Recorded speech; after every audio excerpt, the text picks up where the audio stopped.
cartesiano para poder graficarlo. Tengan muy presente esto para lo que viene. Vamos a imaginarnos un plano cartesiano. Está en segundo plano para permitir visualizar los vectores. Dibujamos un primer vector. Salió desde el punto 00, desde el origen de coordenadas del plano cartesiano, y se ubica en el punto 7,1. Ese vamos a llamar el vector A.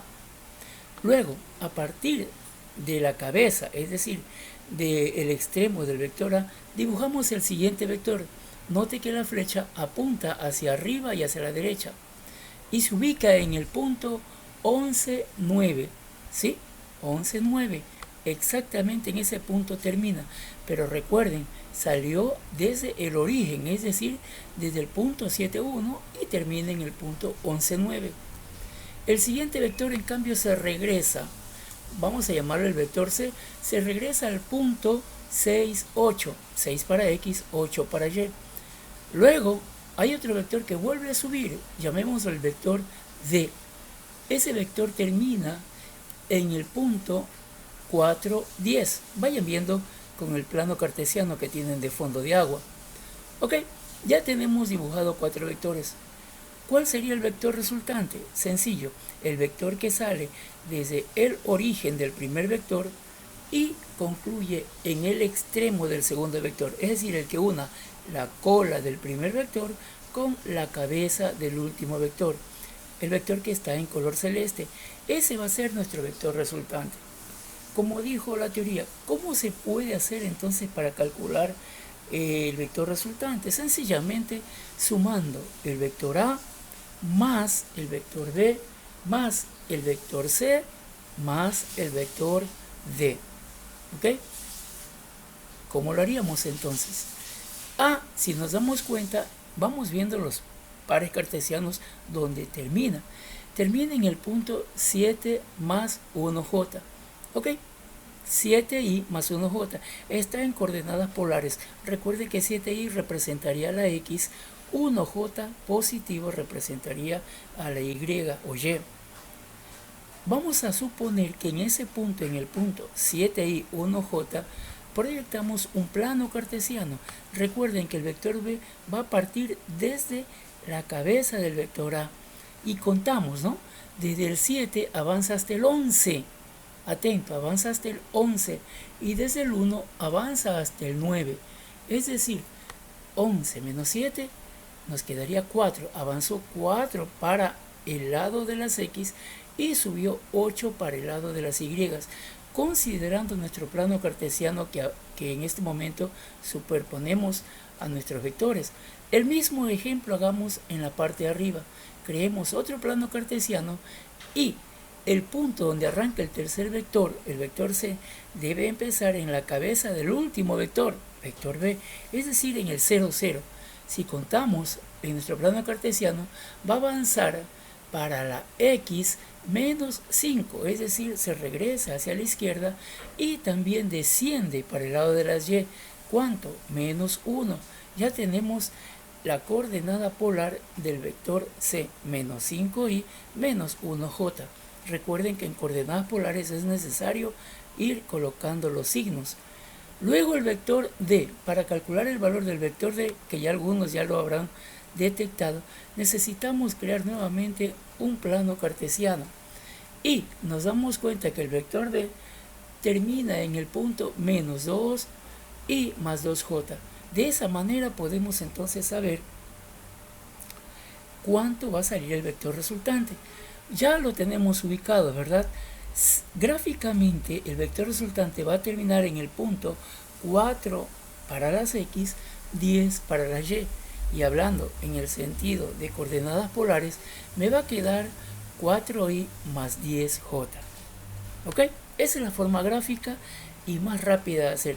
Pero hay una sola condición, mis queridos estudiantes. Cada vector debe graficarlo perfectamente bien, no equivocarse. A estas alturas ustedes ya dominan esa parte. Háganlo con paciencia, bien graficado, y no necesitan más nada sino que encontrar dónde muere el último vector. Y el vector resultante va a ser desde el origen del primer vector hasta donde precisamente termina o muere el último vector. Vamos a demostrarlo en forma algebraica. ¿Cómo se lo puede hacer? Muy sencillo, mis queridos chicos. En forma algebraica lo que vamos a hacer es lo siguiente. Recuerden que 7i, 4i, menos 5i, menos 2i representan las x. Vamos a sumar las x y a su vez vamos a sumar los valores que corresponderían a la y. Es decir, 1j, 8j, menos 1j más 2j. Cada una con su signo respectivo. Por ejemplo, hay un menos 5i. Para no equivocarnos, pongámoslo entre paréntesis. Hay otro menos 2i. Nuevamente encerrémoslo entre paréntesis. En el lado de las j hay un menos 1j. Encerrémoslo entre paréntesis. De esa manera no hay equivocación.